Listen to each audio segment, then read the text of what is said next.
یا عزیزوں اقربا میں سے کوئی ہوگا یا تو بیوی بچے ہوں گے، کوئی نہ کوئی سہارا بن جایا کرتا ہے.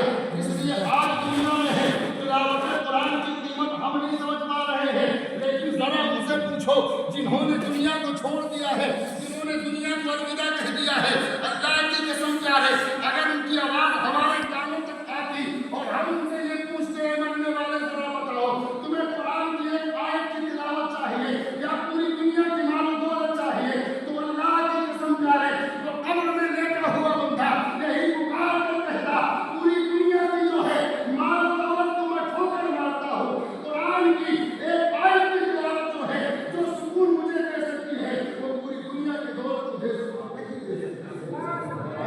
جو سکون قرآن کی ایک آیت مجھے دے سکتی ہے وہ راحت، وہ سکون، وہ اطمینان پوری دنیا کی دولت پا کر مجھے نہیں مل سکتا. اس لیے یہ دولت میرے کس کام کی ہے؟ اگر کوئی چیز کام کی ہے تو وہ قرآن کی تلاوت ہے، وہ ذکر الہی ہے، وہ کلمات خیر ہے جو پڑھ کر ان کے نام پر احسان کیا جاتا ہے. یہی چیز میں فائدہ پہنچاتی ہے.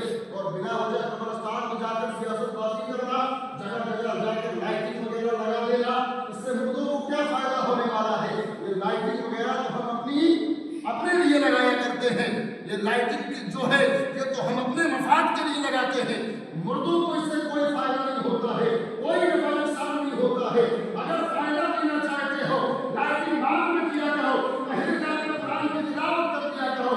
اگر فائدہ لینا چاہتے ہو جو ہے تمام طرح دوا بعد میں کیا کرو، پہلے جا کر ذکر الہی کر دیا کرو. اس لیے کہ یہی وہ چیز ہے جو ان کے قلوب کو ٹھنڈک پہنچاتی ہے اور ان کے دلوں کو راحت پہنچایا کرتی ہے. عزیزان ملت اسلام کے آج ہم اور آپ کرتے کیا ہیں؟ قبرستان، اللہ اکبر.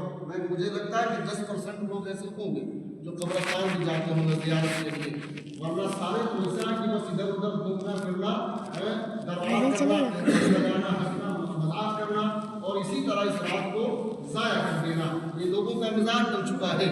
لیکن وہیں دوسری طرف اگر دیکھا جائے اللہ اکبر، اگر کہیں جلسے جلوس کا اہتمام ہو جائے اور کوئی حضرت بھی اگر تشریف لے آئے، کوئی حضرت لے آئے نا تشریف، تو بس ان کے سیدھا جا کے پیروں میں گر جانا ہے، سیدھا پیروں میں جا کر گر جاؤ اور ایک ایک گھنٹے پیر دبا کر خدمت کرتے رہو، بس جنت ہماری ہے نا.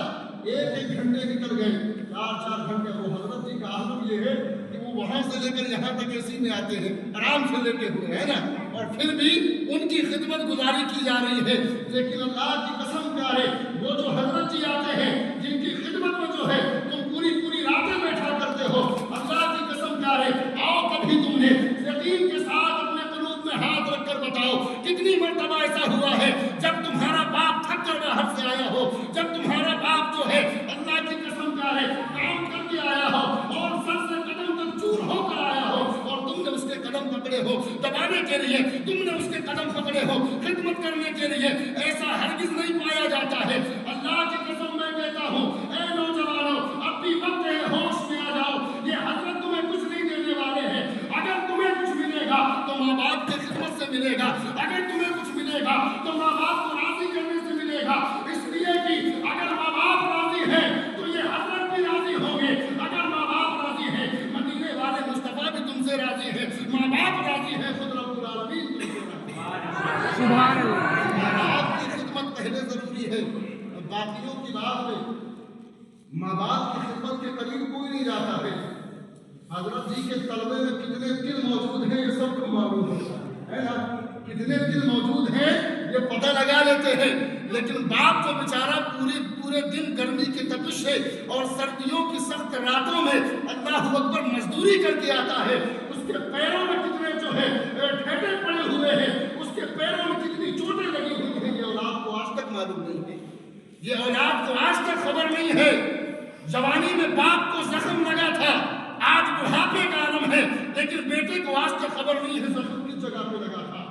یہ حال ہے ہماری قوم کا کہ ماں باپ کو راضی کرنے کے بجائے یہ دنیا دار کو راضی کرنے میں لگے ہیں.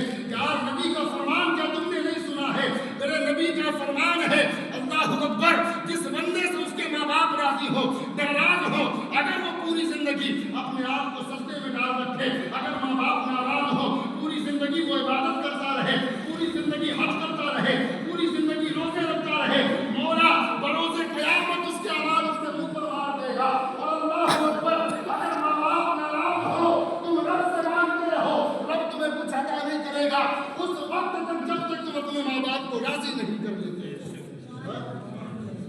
نے کہا اگر ماں باپ ناراض ہوں رب تمہیں کچھ نہیں دیتا ہے، بلکہ جب بندہ ماں باپ کو ناراض کر کے آ جائے نا رب کی بارگاہ میں گریا بازاری کر رہا ہے، گڑ گڑا رہا ہے، رو رہا ہے، مولا پریشان ہوں، مصیبت زدہ ہوں، اللہ اکبر نبی کا فرمان ہے مولا اس وقت تک نہیں سنتا ہے اور نہ کوئی امداد بھیجتا ہے جب تک ماں باپ ناراض رہتے ہیں۔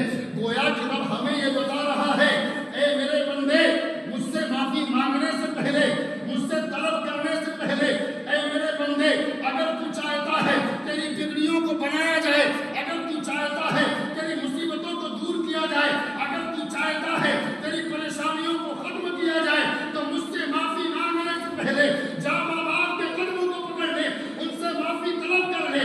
اگر ماں باپ معاف کر دیں گے تیرا رب بھی تجھے معاف فرما دے گا۔ اتنی اونچی شان اللہ نے ماں باپ کو عطا فرمائی ہے نا، ماں باپ کی عظمت اتنی بلند ہے، قسم خدا کی مسلمانوں